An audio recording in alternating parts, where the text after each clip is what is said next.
Hello, hello, hello. This is G, and we're going to talk about November's new moon. It's a magical sort of a time because this is a new moon in Scorpio. So let's pull up the chart. Let's not beat around the bush. And if you don't know the Scorpio keywords, keep in mind who's the ruler of Scorpio. It has two rulers, right? Mars and Pluto. Yeah. So at the time of this new moon, Mars is in Scorpio. So right there, what does that tell you? You know that a new moon involves the sun and the moon together. The sun and the moon together. And I'm letting you know that Mars is in Scorpio also. There's a lot of Scorpio power here. And those co-rulers, right? Mars and Pluto. So we think of the past. We think of things being powerfully, deeply intense. And so powerfully and deeply intense because it's not necessarily about what's going on at the moment. Not entirely. It is, but there's a backstory. There's always a backstory with Scorpio energy. There's always going to be a backstory where Pluto was involved. Mars is like the instigator. Mars is the fighter. Mars says, come on, put up your dukes. Like, Mars gets bored really easily, right? It can get, it can even instigate because it's got like this pent up energy. Think of an animal in a cage, right? It shouldn't be caged, right? For it to be expressing its divine being and what it was meant, like its purpose, it should be doing. It should be hunting, stalking. It should be living, right? It should be scurrying about, like it should be doing what it was meant to do. And Mars was born for war. So whether it's literally going to a battle and using weapons or taking that energy up a different notch, a different level, raising it up, which Scorpio energy, when it realizes, when it sees its combative manners, its combative ways, it says, okay, I know I feel like this fire raging in within me, right? This deep, intense, like the deep color red and the color black, and that merge, right? That merge of intensity and depth from the past and the emotions that become involved. There's an intensity because the past involves what occurred in the past and the events that occurred that created these energetic vulnerabilities, emotional vulnerabilities as well. And so there's this intensity around it because the soldier says, I got to put up a strong front. And I've got to be ready to harm that person before they can harm me. You see? And so many times, recently, I must be all the Scorpio energy. I've been seeing clicks, little videos or shorts coming up with like Mike Tyson, because I love Bruce Lee. So every once in a while I'll I'm like, okay, I'll click at this Bruce Lee thing, right? And so because Bruce Lee was a fighter, but he was also this wonderful philosopher. His master's degree was in philosophy. If you've read his writings, you can see how in his teaching and how he related his art of living, his art of practicing martial arts, his Jeet Kune Do, right? He weaves all that in. And so, yeah, it matters. Bruce Lee is relevant here as well because we're talking about a fighter and someone who knew how to use weapons, right? Knives, swords, like what, you don't normally see, it's hand-to-hand combat, not so much about the guns, but definitely, we think old school. Prior to guns, what was there, right? What was there? So Pluto really dips into that ancient part of it. It goes back to heritage and ancestry, ancestors. It goes back to that what did my forefathers do? What did my grandma and my grandpa and my elders, my elders, right? The old ones, what did they do? How did they live? How did they handle things, right? And so we think of survival of the fittest. We think of, you know, you got to kill or be killed, right? A time where man was not the biggest, baddest, bravest, biggest thing on the planet. And so it turns into this very strong instinctual survival reactionary energy at times.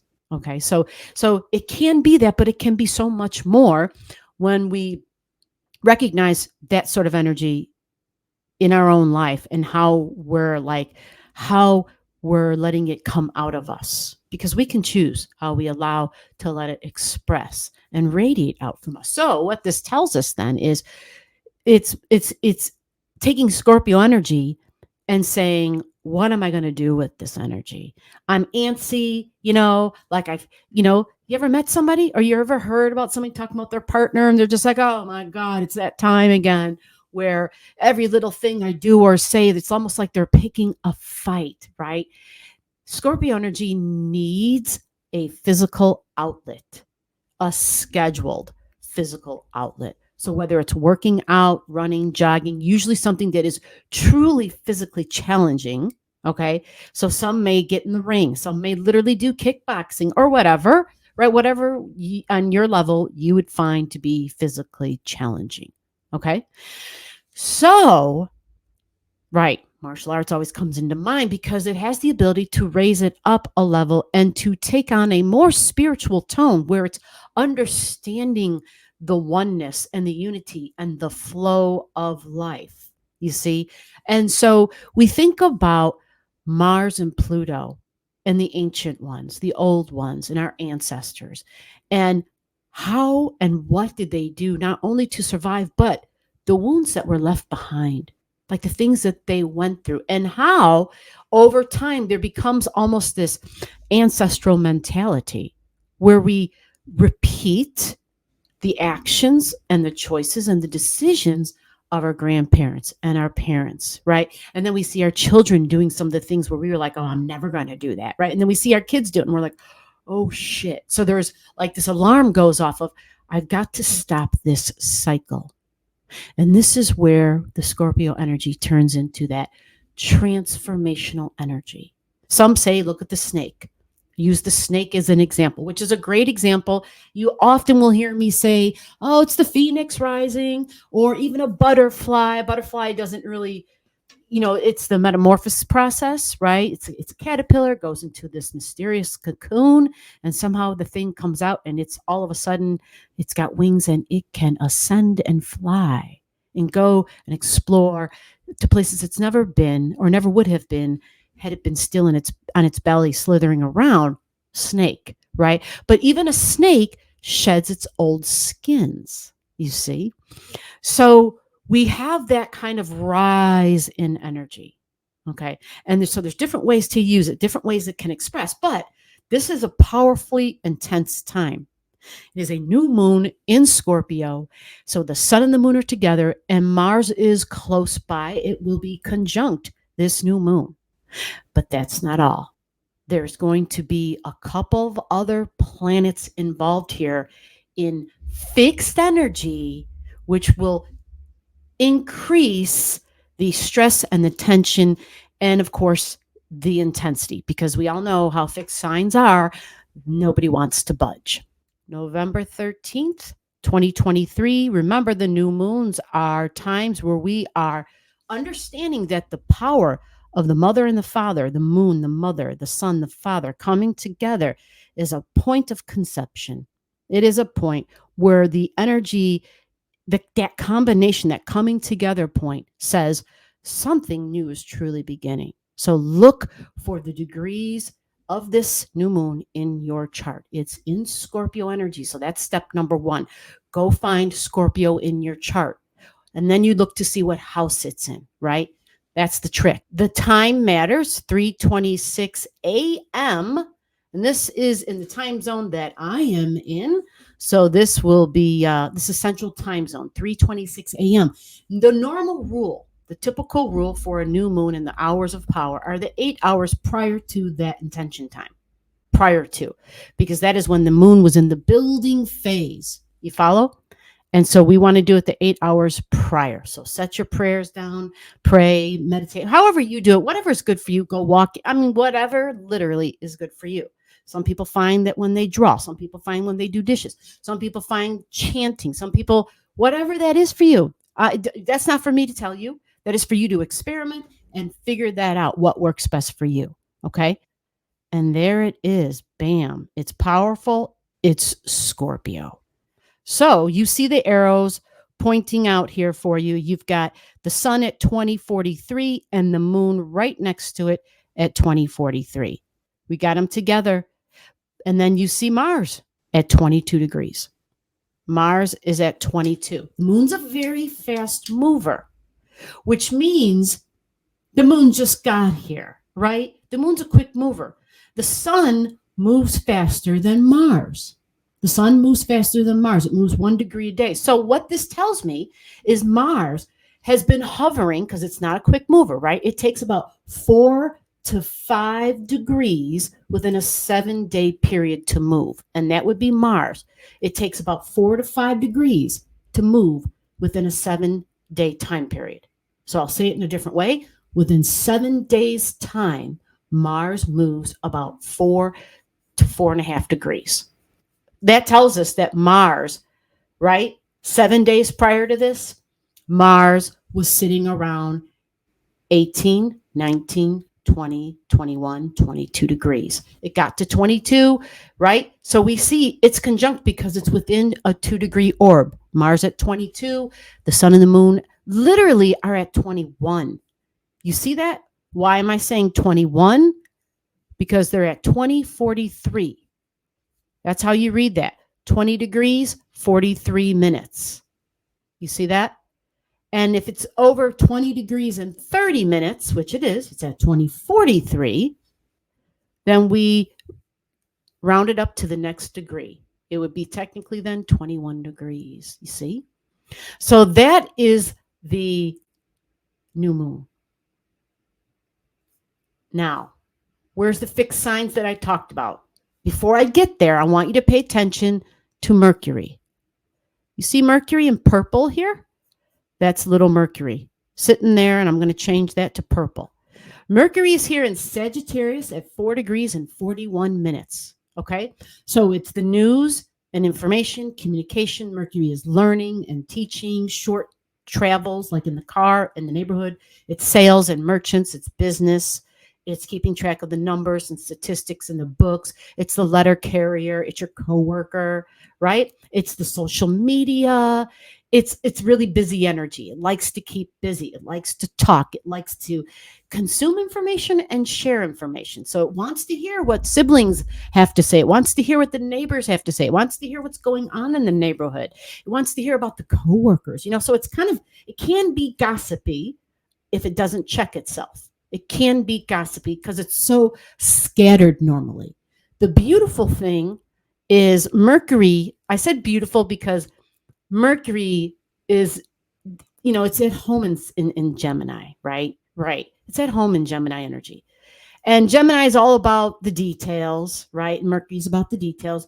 But here in Saggy, we would say that it's a bit debilitated, meaning it doesn't do so well because it's not in the sign of its rulership.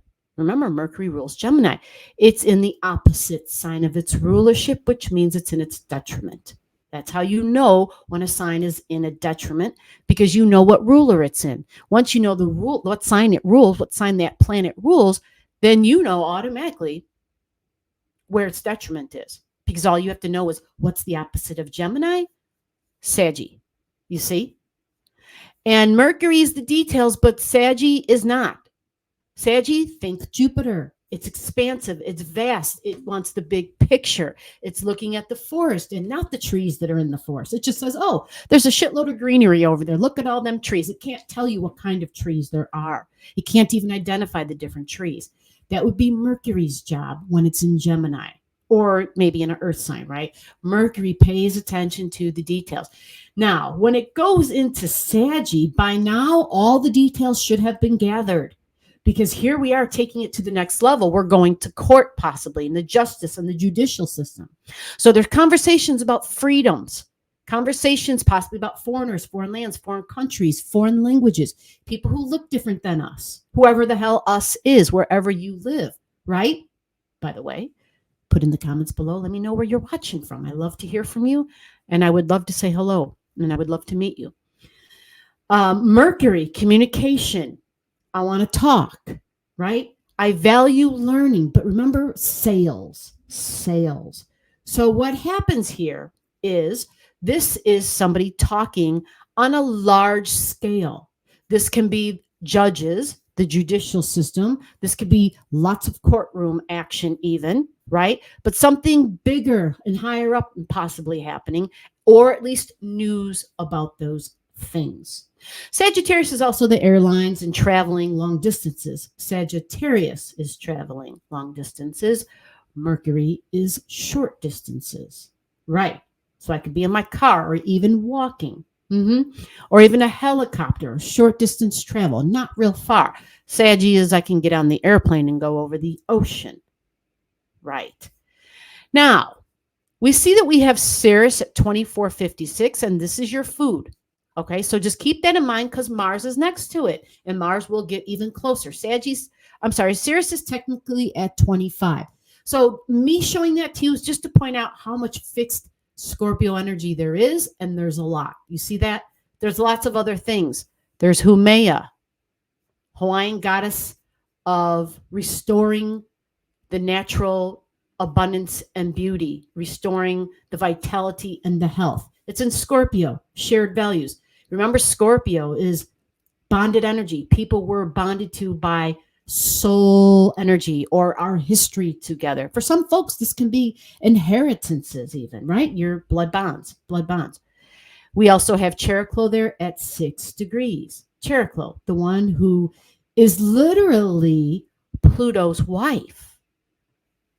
I said Chariklo. That's Persephone. Persephone is Pluto's wife because Pluto would be Hades, right? And so here she is in her other home. So she might not feel as out of place here because she spends half the year here. If I understand the story right? She spends half the year here normally, the other NG. And then we've got some Vulcan energy, which adds to the intensity and fixed shared values, material fixed shared values possibly. All right. But remember blood bonds and these Scorpio, remember the wounds and the vulnerabilities, what I talked about in the beginning, and how can we escalate and elevate that energy by sharing and communicating and possibly creating something with that energy. Now, what does it have to do with the new moon? Well, when it comes to a new moon in Scorpio, you want to set your intentions based on, believe it or not, a release of some sort, especially if you have old wounds, if you have vulnerabilities about things that happened in the past, when it would be likely people you may have been physically intimate with, people you have soul energy with. You can create the atmosphere for a release of those wounds, a release of those things so that there can be a healing.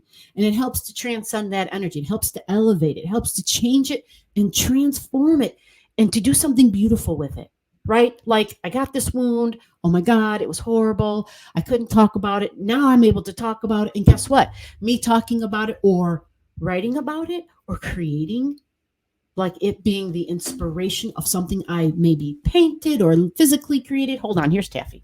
Come on, Mama. I feel her tapping me on the legs. She's like, come on, G. Let me get your little towel. She was sleeping all snug in a bud over there in the bed.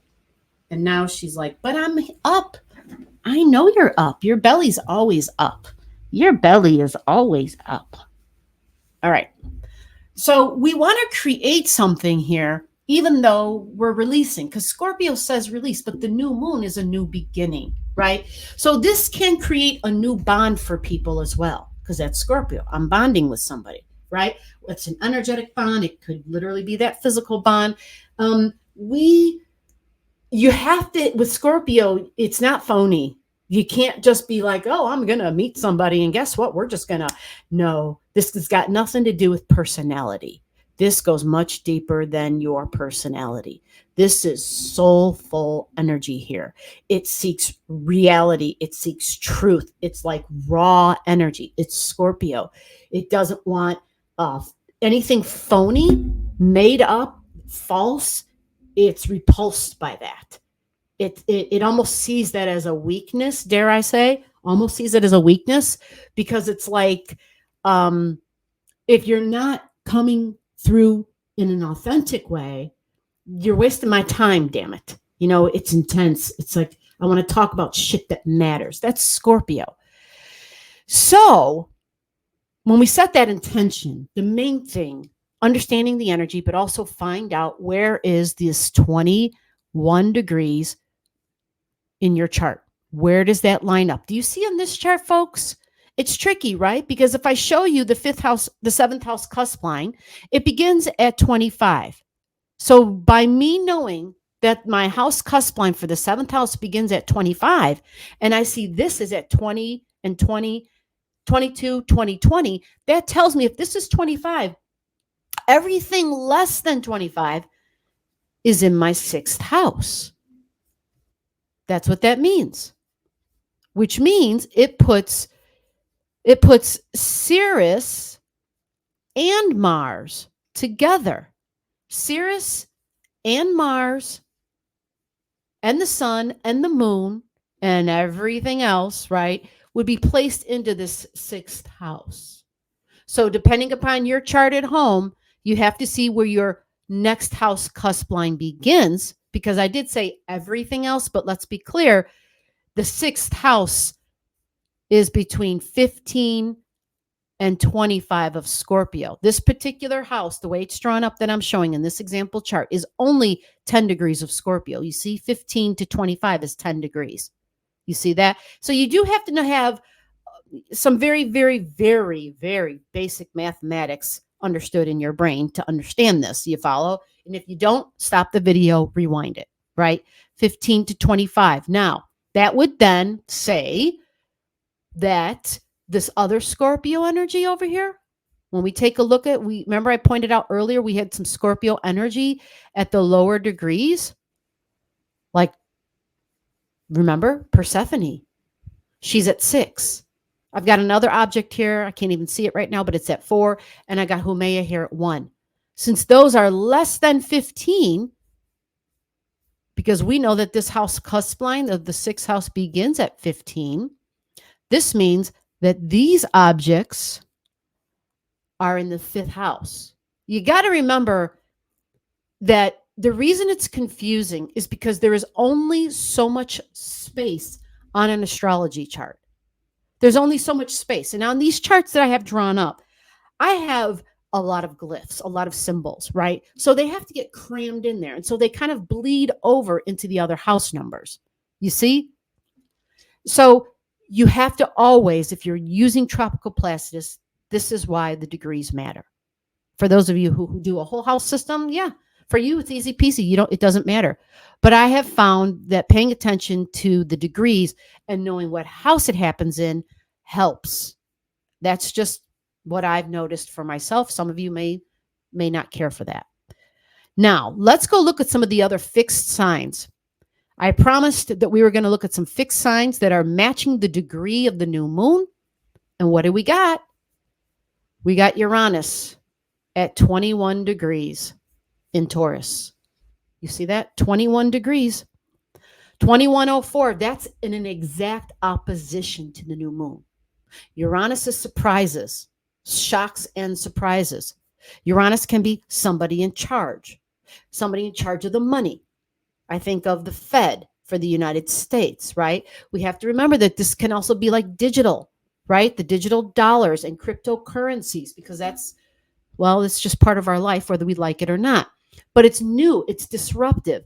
Uranus comes along and says, I understand about the tried, the true, and the tested. I get it. But I am here to shatter those crystallized things that have been around for so long, they've become almost stagnant. They have become, we're so fixed. It's the oak tree that when the wind blows, it cracks, right? So what Taurus energy is learning, its lesson is to learn to bend and to be like the willow so that you don't crack. Uranus will come by and be disruptive, Taurus. For wherever the Taurus energy is in your chart, Uranus's job is to bend your energy, is to bend it. You see? So it's bending it, and that's disruptive. People don't like changes. Definitely not Taurus. Taurus is the earth. It's my creature comforts. Think of your 5 senses and all of the extended senses that we have that we don't normally talk about, right? So we think of money, we think of clothing, we think of food, we think of the earth, we think of the creature comfort. So it's the animals, it's we got Taffy over here, right? Our furry family friends, and the way that we communicate with them, the way that we know they sense when something is wrong with us. Like, what is that? What sort of a sensory is that? Like, how do they know? How can these little pets have that understanding? And how do we know, right? Oh, Taffy's belly is going off, right? Like, there's just a communication that happens. There's a reciprocation, but it's a value. We value it, right? We value the earthiness of that, the simplicity of that. It keeps us connected. And how many people have pets as something that is there to give them comfort, to provide stability, right? How many people have service animals? And these aren't necessarily people who are blind, right? Or people who there's other issues where people need service animals. They calm them and they keep them grounded. And that's Taurus energy, keeping us grounded. But Uranus says, I'm here to disrupt all of that. Peace-loving Taurus gets mad when it gets disrupted. It does. It turns into the bull. It shows you the horns. It gets angry. It says, you don't have any right to disrupt my peace. So we kind of got to just chill. We got to kind of see, this is just what's in the stars right now. It's written. It's here. And so that's the great opposition between Uranus and the sun in Scorpio and the moon in Scorpio. It is right there. Remember, Uranus is an authority figure with the money and the finances and banking system. And the sun is also an authority figure. Yes, so it's the sun and the moon together. So there's something happening, but it is shared values. This can be investments, possibly. This is definitely insurance money. I mentioned that before. But we think of the old money, people who've inherited money, but so much wealth, it's just been around for a long time. Well, here's another monkey wrench in this fixed energy for this new moon. Take a look here. Who do we got? Look who showed up at the party. Black Moon Lilith is at 21 degrees here. Yeah, I said it. 21 degrees Black Moon Lilith. Yeah.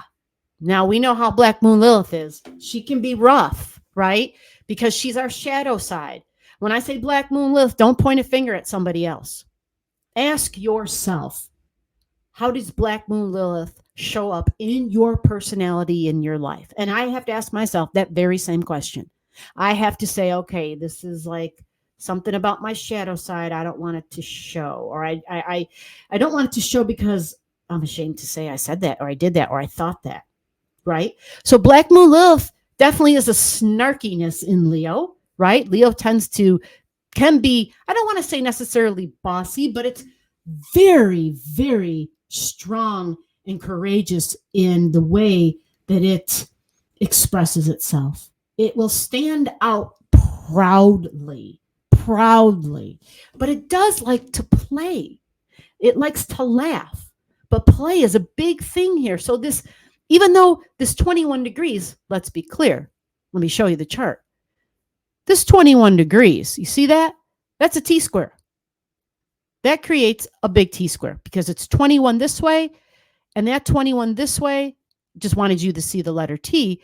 But the 21 to Black Moon Lilith, it's an exact square to the sun and the moon over here. At the same time, it's an exact square to Uranus over here. So for people who have been under scrutiny, people of power, people of a lot of money, because I've talked about wealth that's been around for a while, possibly family wealth, powerful. And then we were in Leo, king of the jungle, and then Black Moon Lilith, and then Uranus, also money, right? Yeah, depending upon certain people's charts, this might be a trying time. Okay. So this day, this new moon, one of the things when you have a big, powerful fixed T-square, one of the things I have found out of how to balance the energy, believe it or not, is to create the great cross in the chart. So do you see the big T-square? How would I create a great cross in this chart? Because a great cross would balance out this T-square. And that means we're looking, think of the word square. So we got to go up here. What's opposite of Leo, right? We already have the opposites of Taurus and Scorpio on the screen. We've got Leo on the screen. Opposite of Leo is Aquarius, 21 degrees. That's what we want. We don't have anything here by transit, right? And so the interesting thing is, if we focus on what is Aquarius energy, group energy, possibly online group energy, but it is serving a group, it's social causes. You follow? It's inventions, it's devices, but they're big devices too. You know, for me, whenever Aquarius energy gets triggered or Uranus in my chart, there's usually some crap with my car because I don't necessarily own appliances. Like where I live, like I don't own the place. Like I'm a housemate type of thing. So yeah, but I will say we've had refrigeration problems. It's big, large appliances. People have mentioned like heating and air conditioning. Now, what does this mean? It just means to do something with this energy. Okay, maybe go clean out the furnace. Maybe go do some sort of upkeep on those big appliances, right? Because that great cross, believe it or not, can create a balance here. Isn't that wild? It is. It's wild. Now, all of this and the extreme and the intensity of it will depend upon if you have something at all the points. So we're going to say 2-degree orb, we're going to say 19, 20, 21, 22 degrees in the fixed signs. If you do, even if you only have one of them, find out which house number it's in. Remember, it's the degrees that matter for those who are using the tropical Placidus chart. If you don't have your chart and you need your chart, comment to me below and I'll get your chart to you. So let me know if this is helping you. And to do a quick recap, we've got the sun and the moon together for the new moon in Scorpio at 21 degrees. It's at 20 degrees and 43 minutes. Mars is conjunct this Scorpio energy. It is conjunct this new moon, a new beginning. It's a new bonding. It's a new relationship possibly, but it's going to be based on the soul's history, the soul's memory, and possibly even inheritances.